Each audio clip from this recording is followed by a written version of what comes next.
Deus. Irmãos, boa noite. Paz seja convosco. Louvado seja Deus pela sua vida que está aqui nessa noite. Quero agradecer ao Senhor por esta oportunidade na tua presença, a oportunidade de estar ministrando a sua santa palavra. Agradecer ao Senhor porque até aqui Ele tem nos sustentado. Louvado seja Deus. Livro do Apocalipse. Santo é o Senhor.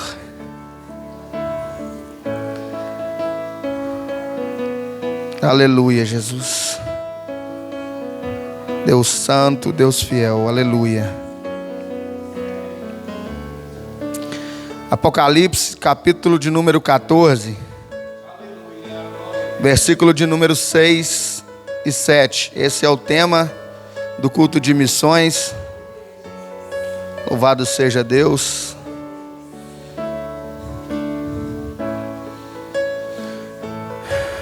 Quem encontrou, diga amém. Glória ao nome do Senhor. Assim diz a palavra do Senhor. E vi outro anjo voar pelo meio do céu, que tinha o evangelho eterno para proclamar aos que habitam sobre a terra, e a toda a nação, tribo, língua e povo, dizendo com grande voz: temei a Deus e dai-lhe glória, porque é vinda a hora do seu juízo, e adorai aquele que fez o céu, a terra, o mar e as fontes das águas. Amém, igreja? Eu quero que a igreja repete comigo o primeiro versículo. E vi outro anjo voar pelo meio do céu, com voz de guerreiro.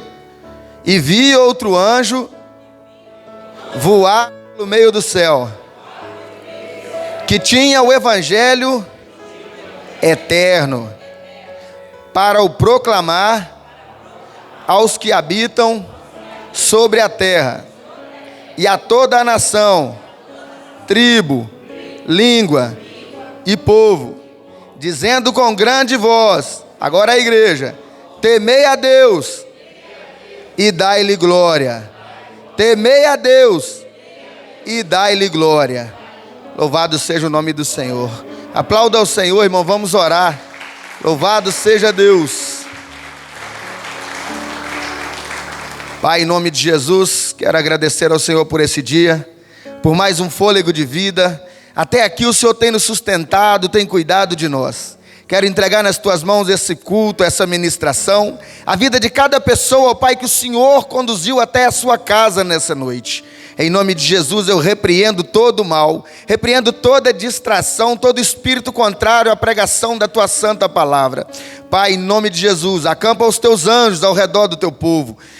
Em nome de Jesus, abra os nossos ouvidos espirituais para ouvir a tua mensagem e ser abençoados em nome do Pai, do Filho e do Espírito Santo. Amém e graças a Deus. Irmãos, Jesus está aqui.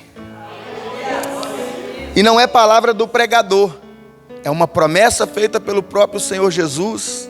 No livro de Mateus capítulo 18, Jesus ele fez uma promessa que aonde estivessem 2 ou 3 reunidos no nome dele, ali estaria ele no meio desse povo. Quem veio aqui no nome de Jesus nessa noite, levanta a mão. Tem mais do que 2 ou 3, louvado seja Deus. Então fala com o irmão que está do lado assim: Ele está aqui. Quem já sentiu a presença de Deus aqui nessa noite? E Deus já sentiu a sua presença aqui nessa noite? Deus já ouviu sair da sua boca um glória? Deus já ouviu sair da sua boca nessa noite um aleluia? Deus já ouviu a sua oração nessa noite? Você realmente já fechou os olhos nessa noite e entregou nas mãos do Senhor esse culto, essa adoração, o que você trouxe para Ele nessa noite? Porque cultuar ao Senhor é muito mais do que reunir um povo, cantar louvores. Cultuar ao Senhor é entregar a Ele o que Ele merece, que é o louvor, é a adoração, é a honra, é a glória. Louvado seja o nome do Senhor. A pastora já iniciou falando sobre o jejum da vitória. Hoje nós finalizamos os 21 dias proféticos. A base desse jejum é o jejum de Daniel, onde Daniel, louvado seja Deus, ele voltou o seu coração em jejum e oração ao Senhor, para que Deus alimentasse então o seu espírito. Nós entendemos na palavra de Daniel, que Daniel não apenas jejuou, mas Daniel também tinha o costume de orar ao Senhor. O jejum ele precisa estar completo no sentido de jejum, oração e palavra. O sentido do jejum, irmãos, principal é o que vai acontecer nessa noite. Louvado seja Deus. Nosso reverendo Mário de Oliveira, no dia de hoje, finalizando esse 21º dia, ele trouxe para nós uma palavra em Mateus 6, versículo 33, onde ele nos orienta e nos ensina a buscar primeiro o reino de Deus. E buscar o reino de Deus, no final de tudo, simboliza salvação, simboliza arrependimento, simboliza aquilo que vai acontecer e que a gente já não tem mais visto nas igrejas. Eu louvo a Deus por essas duas vidas que vão passar pelas águas nessa noite. Eu posso dizer com toda certeza que é a melhor escolha que vocês fizeram na sua vida. E é uma escolha, irmão, que, como o evangelho que é pregado aqui por esse anjo, é uma escolha eterna. É algo que vai te conduzir a um caminho que vai te levar a uma eternidade. Porque a eternidade, ela existe. Só que no mundo de hoje, quando se fala de eternidade, às vezes é pouco falado, pouco pregado sobre isso. E eternidade, ela não significa apenas, quando falamos de eternidade, falar de Deus, de jejum. Mas o fogo do inferno também é eterno. E é por isso que eu digo que foi a melhor escolha que vocês fizeram. Porque a Bíblia diz que Deus amou o mundo de tal maneira que deu o seu único filho para morrer, para que todo aquele que nele crê não pereça, mas tenha vida eterna. E louvado seja o nome do Senhor por essas pessoas que pregaram esse evangelho eterno, que chegou até vocês que vão batizar nessa noite. Louvado seja Deus. Nós somos salvos para salvar. Nós somos libertos para libertar. Nós somos curados para curar. Esse é o sentido do evangelho. A nossa igreja, com as suas doutrinas cardinais, a gente tem estudado muito isso. Jesus salva, batiza com o Espírito Santo, cura e em breve voltará. Louvado seja Deus, que quando pensamos em salvação, somos batizados pelo Espírito Santo, somos curados pelo próprio Jesus. Mas tudo isso perde o sentido se a gente se esquecer que Ele vai voltar. Como foi tocado aqui a trombeta no momento em que as irmãs se apresentaram. Um dia essa trombeta vai tocar. E pode ser agora. Pode ser nesse momento. Nesse momento de silêncio da igreja. É um momento de refletir se nós realmente estamos preparados para ouvir o tocar dessa trombeta.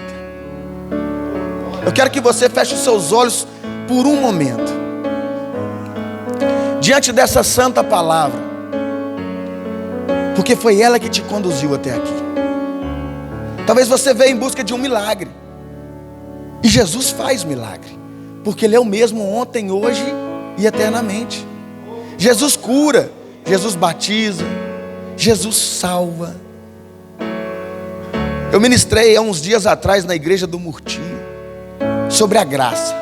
E o Senhor me deu uma frase durante a ministração que eu guardei para a minha vida, e eu quero que você anote no seu coração essa frase. Como no jejum a gente tem costume de colocar algumas petições, talvez uma porta aberta, uma restauração de um casamento, talvez algo que a gente deseja, algo que a gente tem pedido a Deus durante um tempo. E a frase que o Senhor falou comigo sobre a graça: Deus pode até não ter te dado ainda o que você tem pedido, mas Ele te deu o que você não merecia. Pela graça sois salvos. Irmão, tudo que passar da salvação, podemos se chamar de gorjeta. Nada mais importante do que ouvir do próprio Senhor Jesus uma promessa onde Ele diz: eu voltarei para te buscar. O que mais importa para nós? O que mais é necessário para nós? Saber que o próprio Jesus prometeu que vai me buscar, que vai buscar você. A Bíblia, quando fala, nesse momento de meditação, irmãos, nós vamos continuar a palavra. A Bíblia, quando fala em Apocalipse 14, no versículo 6, a Bíblia fala de um anjo que vai anunciar um evangelho eterno e a todas as nações. Podemos chamar esse evangelho então de eterno e universal, porque a vontade de Deus, segundo Paulo escreveu a Timóteo, é que todos os homens sejam salvos. O nosso Deus, Ele não faz acepção de pessoas. A graça, ela alcança o pecador em qualquer situação que ele estiver, ainda que ele seja rico, seja pobre, seja grande ou pequeno nesse mundo. A graça alcança ele, e através do evangelho. Quando a Bíblia fala de anjo, buscando aqui um entendimento dessa palavra, o anjo que proclama esse evangelho em alta voz é um mensageiro. E esse mensageiro nos dias de hoje é você que está aqui ouvindo essa mensagem. Eu trago para nós nessa noite uma responsabilidade diante da palavra do Senhor. Pregar o evangelho não é questão de opção, não é questão de dom, mas de obediência, de dever. A Bíblia, quando diz sobre esse anjo dizendo em grande voz, a palavra alta voz, traduzida do grego, alta significa grande, e voz, alta significa mega, e voz significa fone, ou seja, anunciar o evangelho em alta voz, em um megafone. O que quer dizer isso, pregador? Isso quer dizer que o evangelho, ele precisa chegar aonde estiver uma alma. Em toda tribo, em toda nação, em todo povo, a palavra de Deus precisa chegar. E quem vai levar essa palavra? Eu posso contar com vocês? Como foi falado aqui pela irmã, acho que foi a pastora Rebeca que falou por último. Hoje você está aplaudindo a Deus pela vida daquelas duas irmãs, mas daqui uns dias, louvado seja Deus, nós vamos aplaudir a Deus pela vida de um familiar nosso. Nós vamos aplaudir a Deus pela vida de um vizinho. E quando ele aceita Jesus, ele se torna família. Porque Jesus, certa vez, quando foi questionado ou procurado para dizer que sua mãe e seus irmãos estavam o procurando, ele disse que mãe e irmãos eram todos que faziam a vontade do Pai. Nós somos uma família, e nós precisamos entender isso, que esse evangelho a ser anunciado por um mensageiro em alta voz, o nosso Senhor Jesus confiou e entregou na mão de cada um de nós. Nós precisamos sair daqui com essa responsabilidade. A Bíblia diz, irmãos, no livro de Marcos, capítulo 16, versículo 15, que devemos ir e pregar o evangelho a todo mundo. Mateus 28, 19, a Bíblia diz que devemos fazer discípulos em todas as nações.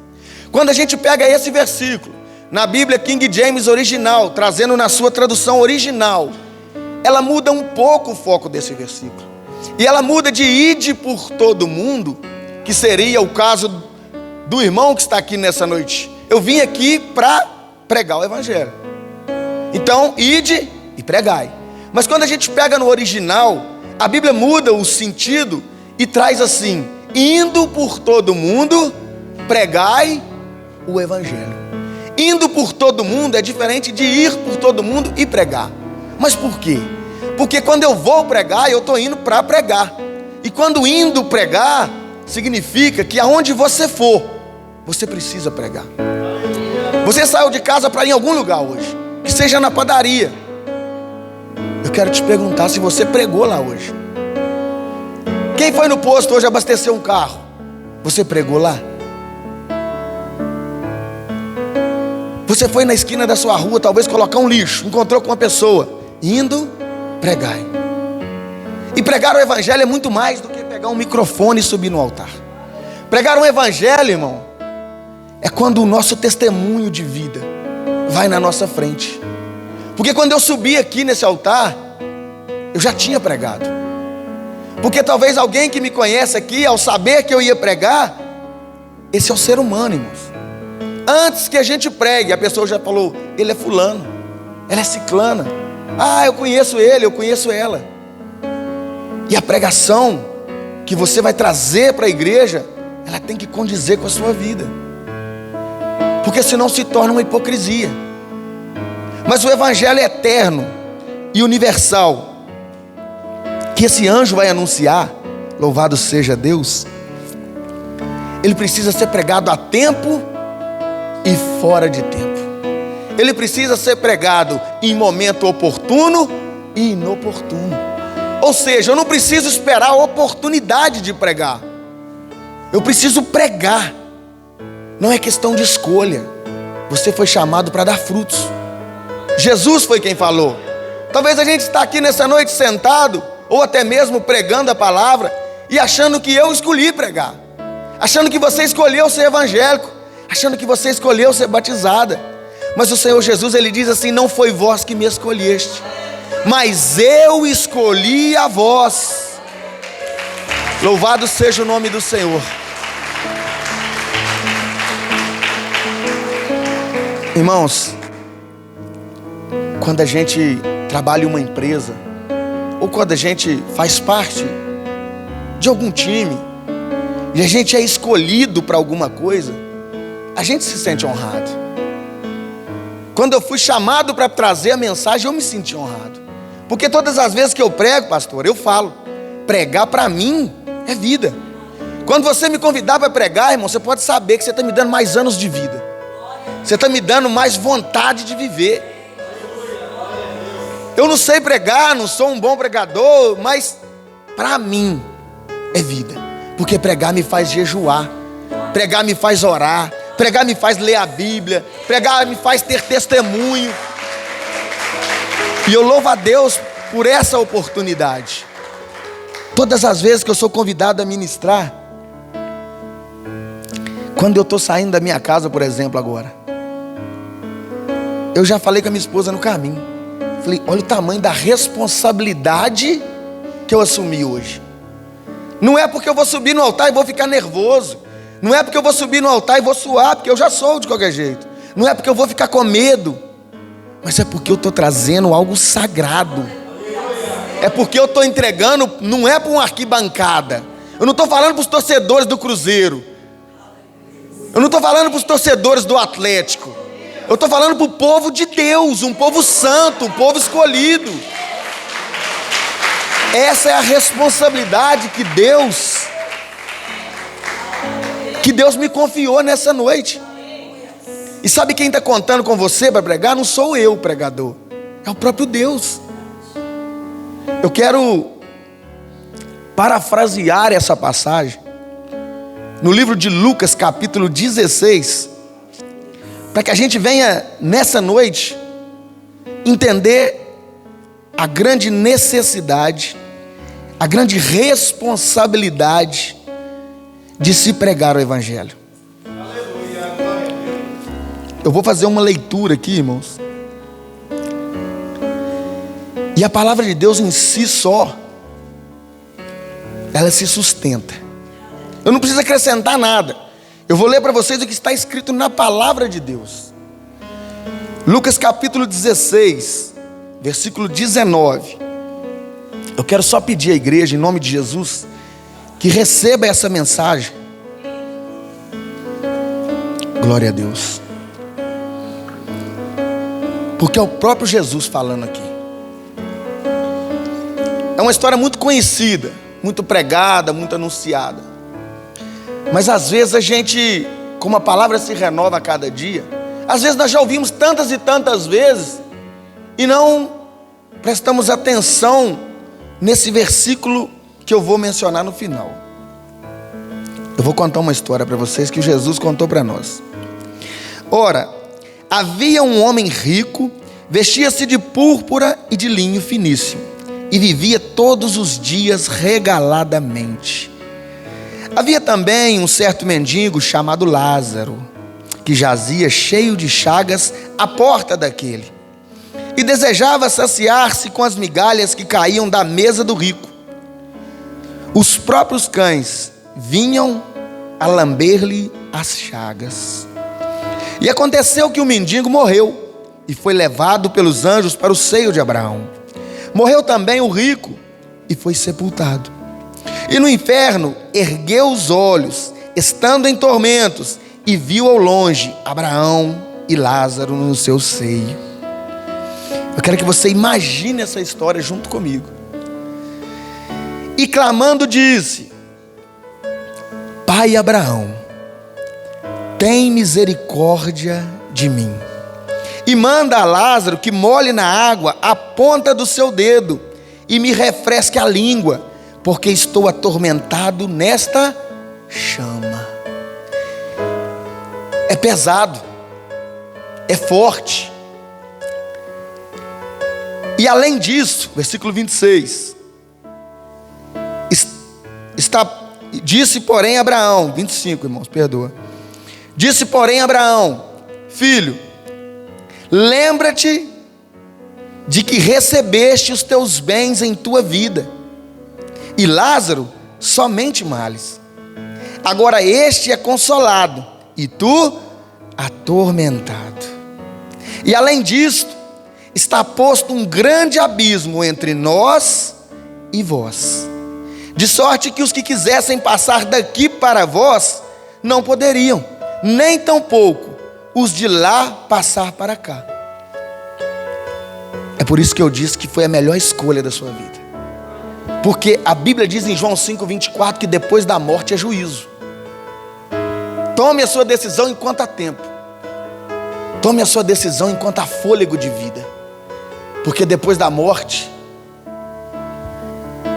a Bíblia está dizendo que há um grande abismo que separa essas duas moradas. E disse ele: Rogo-te, pois, ó Pai, que o mandes à casa de meu pai, pois tenho 5 irmãos, para que lhes dê testemunho, a fim de que não venham também para este lugar de tormento. E disse-lhe Abraão: Tem Moisés e os profetas, ouçam-nos. E disse ele: Não, pai Abraão, mas se algum dentre os mortos fosse ter com eles, arrepender-se-iam.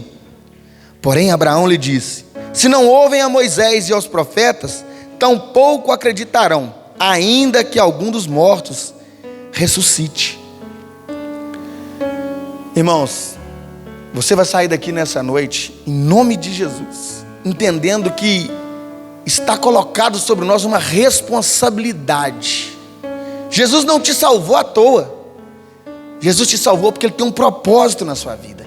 Ele tem um plano a ser cumprido através da sua vida. A Bíblia diz que o rico começou a se preocupar com seus 5 irmãos quando ele estava num lugar de tormento, porque enquanto ele tinha dinheiro, enquanto ele tinha uma vida tranquila na terra, ele vivia tranquilo, regaladamente. A Bíblia não nos diz em momento algum que ser rico ou pobre vai te salvar ou te condenar, mas a Bíblia diz que aquele rico, e no decorrer da história a gente entende que ele conhecia da palavra, ele chamava Abraão de pai, ele chamava Abraão com entendimento: Pai Abraão, tem misericórdia de mim. Talvez a gente está vivendo esse momento aqui nessa terra, um momento em que é momento da gente nos arrepender dos nossos pecados, é momento em que a gente precisa refletir sobre a nossa vida, sobre o sentido da nossa vida, porque Salomão diz que tudo isso aqui é vaidade, e tudo vai passar. A gente, como ser humano, a gente tem uma dificuldade em entender que os momentos bons vão passar. Porque o momento ruim, a todo tempo vai ter alguém falando pra gente: vai passar, irmão, vai passar. Acalma o coração, vai passar. Fica tranquilo, espera no Senhor, vai passar. Mas o momento bom também vai passar. Só que quando a gente está no momento bom, às vezes por ignorância, ou até mesmo uma cegueira, a gente acha que vai durar eternamente. E a gente se acomoda. No momento em que esse rico olha para Abraão e pede socorro pelos seus irmãos, porque ele já tinha entendido: para mim não tem mais jeito, existe um abismo, acabou. Mas e os meus 5 irmãos? Eu não quero que eles venham para o mesmo lugar que eu. Manda Lázaro lá pregar para eles. E quando Abraão disse: eu tenho Moisés e tenho os profetas. Moisés significa lei, a palavra de Deus. Quando Abraão disse que tinha Moisés aqui na terra, ele estava dizendo: eu tenho a palavra lá. E quando ele disse que tem os profetas, ele estava falando o seu nome.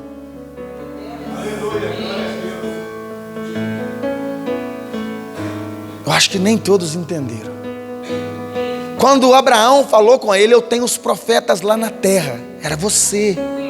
Era você. Levanta sua mão, toma posse. Sabe por quê? A responsabilidade. Tem alguém na sua casa que ainda não foi salvo? Ou é só na minha? Tem algum parente seu que ainda não entregou a vida para Jesus? Ou será que é só os meus? Tem algum amigo que você cresceu junto, jogou bola, estudou, mas ele ainda não entregou a vida para Jesus? Ou será que são só os meus? Eu assisti um vídeo há pouco tempo de uma ilustração sobre a volta de Jesus. E no momento em que a trombeta tocava, os que iam subindo eram questionados pelos que ficavam. E eles perguntavam assim: você nunca me falou que ia acontecer isso? Você não me avisou que ia ser desse jeito? Você não me disse que ia tocar uma trombeta, isso ia subir, não ia dar tempo? Talvez tenha alguém dentro da nossa casa, irmãos, e a gente está cantando: Maranata, vem Senhor Jesus, e alguém dentro da nossa casa vai ficar. Que amor é esse? Eu tenho um filho de 20 anos. Se a trombeta tocasse agora, louvado seja Deus que eu ia subir. Eu e mais um, quem seria o próximo? Louvado seja Deus. Mas o meu filho de 20 anos, eu não posso condenar e dizer que ele vai ficar, mas a Bíblia, pelo que ela ensina, ele ficaria. Meu filho, sangue do meu sangue, uma pessoa que eu amo. A minha mãe, que me criou, que cuidou de mim a vida inteira. Se a trombeta tocasse agora, provavelmente ela ficaria. Que amor é esse que eu tenho? Que amor é esse que eu tenho? A ponto de querer subir, sabendo que aqueles que eu amo poderiam ficar. Tem alguém na sua casa que ainda precisa conhecer Jesus? Glória a Deus. Pensa nessa pessoa agora. Pensa a trombeta tocando e você dando tchau para ela. É isso que você quer? É esse o amor que você tem pelo próximo? É por isso que, através dessa mensagem, eu estou colocando para nós a responsabilidade de anunciar o Evangelho de Cristo. No domingo pela manhã, a Bíblia diz em Mateus 28, que Maria Madalena e a outra Maria foram visitar o túmulo de Jesus. E quando chegaram lá, um anjo havia descido e rolado a pedra. Essa pedra não foi rolada para que Maria para que Jesus saísse. Essa pedra foi rolada para que Maria entrasse. Mas no momento em que essa pedra foi rolada, elas chegaram. O anjo falou com elas: eu sei que vieste ver Jesus, aquele que foi crucificado, mas ele não está aqui, ele ressuscitou. E qual que foi a ordem que o anjo deu para elas? Ide depressa e anunciai. Anunciar o que, pregador? Que Jesus está vivo. Eu quero perguntar para você nessa noite: quem é que sabe que Jesus está vivo? Lá na sua casa todo mundo sabe que Jesus está vivo? Na casa dos seus parentes todo mundo sabe que Jesus está vivo? Sabe, irmãos? Será que eu posso dizer que a minha mãe sabe que Jesus está vivo? Se ela soubesse que Jesus está vivo, ela tirava ele da cruz que está lá na casa dela. Porque na casa dela ele ainda está pregado na cruz. Na minha a cruz está vazia, como aquela ali, ó. Mas tem muita gente,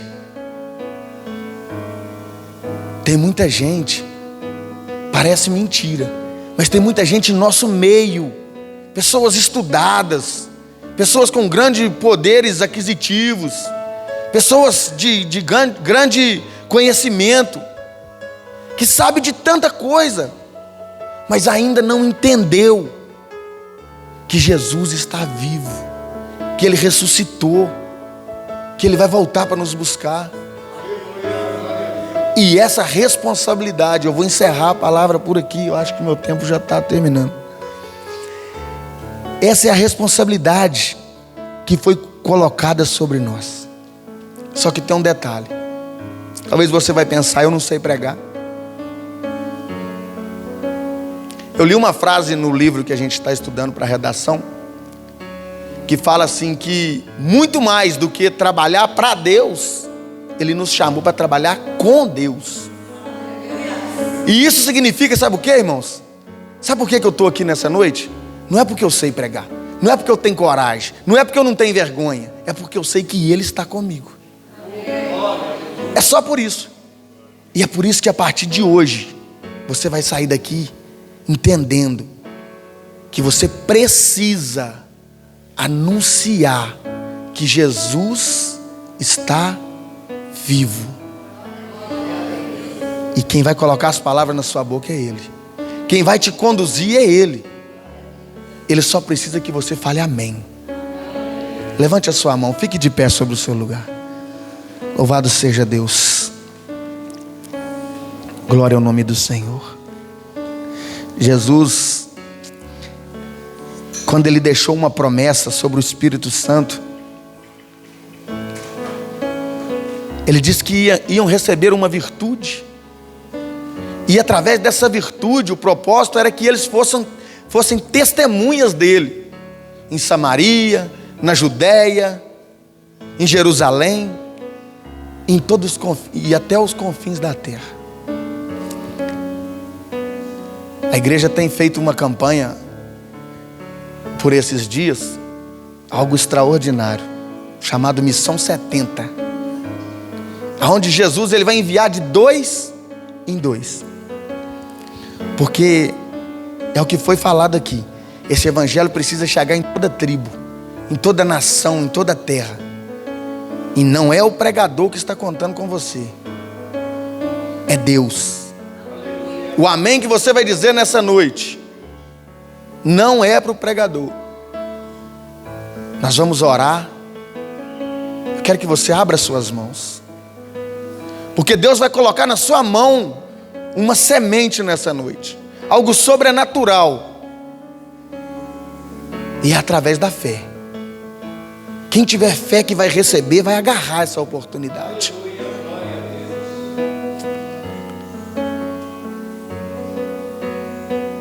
O Senhor nessa noite, Ele está passeando no meio da igreja. E Ele está distribuindo dons. Você no seu lugar, você vai falar com Ele aí na sua intimidade. Qual que é o desejo do seu coração? Qual que é o dom que você queria ter? Salmo 37:4, a Bíblia fala assim: deleita-te também no Senhor e Ele te concederá o que deseja o teu coração. O que você vai pedir para Deus agora? Qual que é o dom? Eu quero ser um pregador, eu quero ser um pastor, eu quero ser um evangelista, eu quero ter dom de cura. No seu pensamento, Deus está ouvindo a sua oração, irmão. Deus está ouvindo a sua oração. Pai, em nome de Jesus, eu quero entregar nas tuas mãos nessa noite a tua igreja. Quero pedir ao Senhor, Pai, como eu tenho a certeza de que o Senhor está aqui no nosso meio. Ah, Senhor Jesus, coloca na mão de cada pessoa uma semente, e que ela venha em nome de Jesus. Sai daqui, ó Pai, entendendo essa responsabilidade que o Senhor está nos confiando, de anunciar a tua santa palavra, porque nós somos salvos para salvar, nós somos livres para libertar. Ah, Senhor, essa pessoa agora que nós estamos pensando, ó Pai, seja um familiar, seja um amigo, em nome de Jesus, eu peço ao Senhor que através do teu Espírito Santo, ah, Senhor, como o Senhor mandou aquela palavra na casa do centurião, em nome de Jesus, essa pessoa que está nos nossos pensamentos agora, no nosso coração, que o Senhor possa, Pai, em nome de Jesus, visitar essa pessoa agora. A Bíblia diz que a oração do justo, ela pode muito, irmãos. Ore por essa pessoa, no seu lugar. O Espírito Santo vai te revelar uma pessoa que precisa ser salvo, precisa ser curado, precisa ser liberto. E você está sendo levantado pelo próprio Deus como intercessor pela vida dessa pessoa. Em nome de Jesus, eu entrego a tua igreja nas tuas mãos, ó Pai. Pedimos perdão pelos nossos pecados, nossas falhas. Ajuda-nos nas nossas fraquezas. Ah, Senhor, nos conduza segundo a tua vontade. Seja conosco nessa caminhada, Pai. Ah, Senhor, a honra e a glória seja dada somente ao Senhor. Pai, em nome de Jesus, quebra barreiras para o seu evangelho chegar até essa pessoa. Em nome de Jesus, visita essas pessoas agora, Pai. E através da tua palavra, através da oração, que essas pessoas sejam libertas. Em nome de Jesus. Eu agradeço a oportunidade, em nome do Pai, do Filho e do Espírito Santo. Amém, Senhor, e graças a Deus.